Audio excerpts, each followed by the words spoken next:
বন্ধুরা আসসালামু আলাইকুম। বন্ধুরা আজকে আমরা জানবো ভুট্টা খেতে প্রথম সেচ দেওয়ার পর ভুট্টার পাতা পুড়ে যাচ্ছে কেন। তো বিশেষ করে ভুট্টা খেতে যখন আমরা সেচ দিই, তো সেচ দেওয়ার সময় কিন্তু আমরা বিভিন্ন সার বা কীটনাশক প্রয়োগ করে থাকি।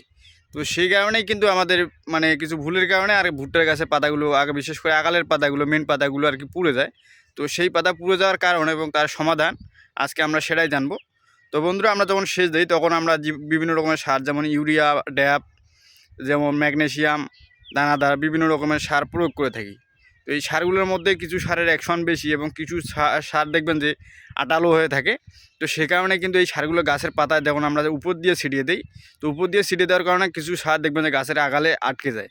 তো সেই আটকে যাওয়া সারগুলো আটালো ভাব হয়ে, বিশেষ করে ড্যাপ সারটা, সেটা পাতাটাতে একটা ফাঙ্গাস সৃষ্টি করে। দেখবেন যে ওই পাতাটা ধীরে ধীরে পচে যাচ্ছে। তো বন্ধুরা এই যে এই গাছটা লক্ষ্য করেন, এই ভুট্টার গাছটা লক্ষ্য করেন, এই যে জায়গাটা দেখতেছেন, এগুলো কিন্তু সব আপনার সার। তো এই সারগুলো কিন্তু এখানে গাছের মধ্যে আটকে গেছে। তো আটকে যাওয়ার কারণে এই যে এই জায়গাটা ফাঙ্গাসের সৃষ্টি হয়ে পছন্দ শুকাই গেছে একদম। দেখেন জায়গাটা এমন হয়ে গেছে যে পুরো একবারে কোষটা নষ্ট হয়ে গেছে, গাছের যে শিরা উপশিরা সব নষ্ট হয়ে গেছে। তো গাছের যে মেন পাতা, আগালের পাতাটা, তো সেটাই কিন্তু আগে জ্বলে গেছে। তো এই পাতাগুলো কিন্তু হালকা থাকে, গাছের যেহেতু নতুন পাতা, তো সেই কারণে এই পাতাগুলো হালকা থাকার কারণে দেখেন অল্প একটু তাপের কারণে পুড়ে গেছে। তো দেখেন এই জায়গাটা কতগুলো সার আটকে আছে। এই সারগুলো আটকার কিছু কারণ আছে। তো এই সারগুলো আটকার কারণ হচ্ছে আমরা যখন সার বা ইউরিয়া, ড্যাপ এবং ম্যাগনেসিয়াম সাথে দিই, এই ম্যাগনেসিয়াম এবং ড্যাপ সারটা বেশি ক্ষতি করে। কারণ এই ড্যাপ সারটা আটালো ভাব হয়, ম্যাগনেসিয়ামের সাথে দিলে একটু গলেই দেখবেন যে এটা আটা আটা হয়ে যায়, হাতে নিয়ে দেখবেন যে আটক হয়ে যাচ্ছে।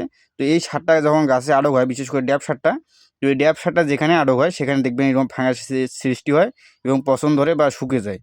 তো এইভাবে কিন্তু পাতাগুলো পুড়ে যাচ্ছে। তো এই পাতা পুড়ে যাওয়া থেকে রক্ষা পাওয়ার জন্য আপনাদের কিছু একটা কাজ করতে হবে। তো বিশেষ করে আমরা যখন সেচ দিই তার আগে কিন্তু অনেকে সার প্রয়োগ করে, কেউ কেউ পরে প্রয়োগ করে। তো সার যখন আমরা প্রয়োগ করি, তো সারটা যদি আমরা উপর দিয়ে না ছিটিয়ে নিচ দিয়ে ছিটাই, মানে একদম গাছের গোড়ার দিকে, তাহলে কিন্তু গাছের আমাদের এই সমস্যাটা হবে না। কারণ গাছের গোড়ার দিকে সার ছিটালে পাতাগুলো হয়তো গোড়ার পাতায় আটকে যেতে পারে।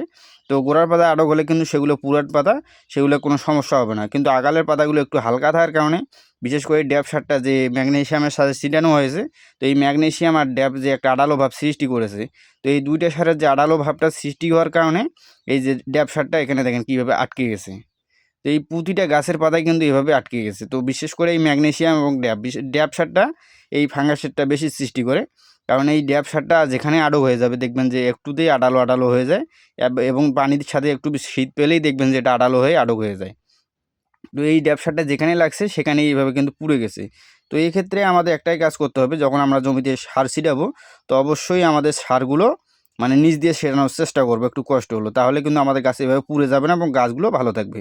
তো বন্ধুরা আজকে এ পর্যন্ত। যদি ভিডিওটি ভালো লাগে অবশ্যই চ্যানেলটি সাবস্ক্রাইব করে দেবেন এবং ভিডিওটি একটি লাইক এবং একটি কমেন্ট করে জানিয়ে দেবেন কেমন হয়েছে। সবাই ভালো থাকবেন। আসসালামু আলাইকুম।